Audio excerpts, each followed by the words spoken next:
Did you ever know that there are free opportunities to score in basketball? This free opportunity is called the free throw. You can shoot 1, 2, or even 3 free throws at the same time. In 1891, basketball was first invented. At first, there was no free throw line, and instead, if the other team were to get consecutive fouls, the other team was given a free basket. Over time, that same rule changed and has shaped into our free throw line we know of today. Today, I will demonstrate to you how to shoot a free throw. First, I will explain the situations and importance of free throws, and then I will go into the steps you need to do in order to perform one.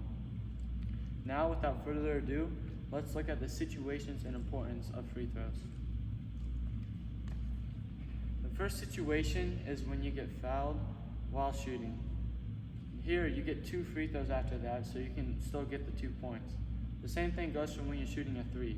If you are to get fouled when shooting a 3, you are given 3 free throw opportunities.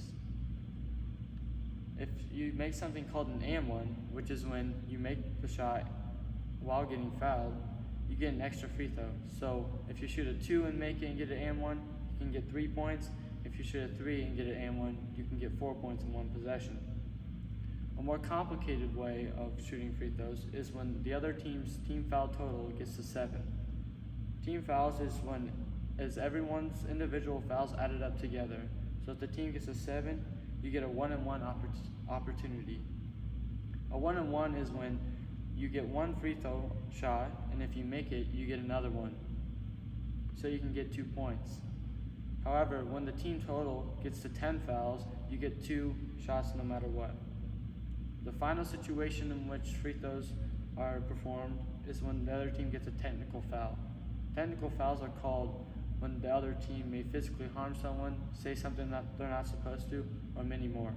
Here you get 2 free throw opportunities and the ball back. The importance of all this is that you can make points when the shot clock is not running. When the clock isn't running, you're given free throws that you can add to your total points, so you can help your team win more games by doing that. The few needs you need to take or you need to have when performing a free throw is a basketball hoop, preferably a basketball court and a free throw line, but if you don't have that, that's okay. You can measure from the front of the rim 15 feet outwards and mark a spot to signal that that's your free throw line. Now that you know the importance and situations of free throws, we can finally get into the steps you need to take in order to perform one. First, you want to find the free throw line. The free throw line is located 15 feet outwards of the court, and you can see it right here. The next step you need to do is to set your feet. Your dominant side, so if you're right-handed, it'd be your right foot, or vice versa, should go in the center of the court.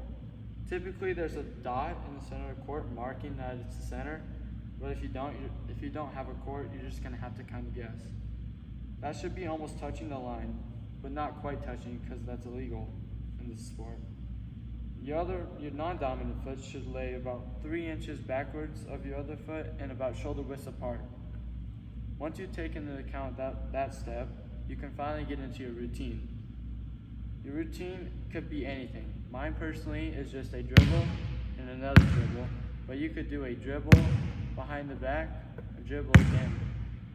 Basically, you can do anything you want kind of in this ring.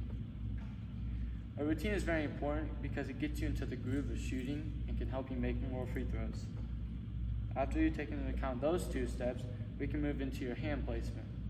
Your dominant hand, so if you're right, it'd be your right if you're right-handed and left if you're left-handed, goes right under the ball with your fingers pretty spread out. Your non-dominant hand should go on the side of the ball, acting as a guide. So after you set up your hands, you need to go into your arm placement. Your elbow should be located almost directly under your hand, and your shoulder and your arm in general should almost create a 90-degree angle. Your non-dominant hand should just go on the side right here, and it should lay however it is when you put it up there. Now we can actually get into the actual shot part. When you go to get ready to shoot, you should bend your knees not too far down. You shouldn't squat too far down, but like a foot and then you want to go into your shot. When you shoot the ball, you should end up finishing like this. Your dominant hand that was under the ball should look like you're trying to reach up into a cookie jar.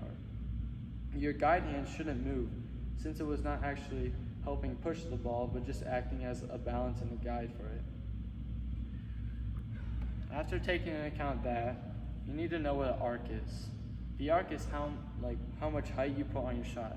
You shouldn't be shooting a laser, nor should you be shooting a rainbow. Kind of in the middle of that. Once you know all these steps, you can now all you need to do is repeat this and practice a lot. Practicing will allow you to get really good at free throws. So now you're basically done, and now you know how to shoot a free throw. Now let's recap over everything I taught you today. I showed you the situations and importance of free throws. Then I showed you the 10 steps you need to take in order to shoot them. Right here, I'll recap over every step I just explained before. Step 1 is to find the free throw line. Step 2 is to set your feet. Step 3 is to develop a routine. Step 4 is to set your hands correctly. Step 5 is to place your arms in the right place. Step 6 is to bend your knees, focus on the rim, and shoot. Step 7 is to finish the shot the right way. Step 8 is to get a good arc on the ball. Step 9 is to repeat this and practice a lot. And then step 10 is just that you're done and that you know how to shoot a free throw. Hopefully the next time you're in a game, whether that's a pickup, a tournament, or a league, hopefully you can capitalize on the free opportunities you have to score. Thank you.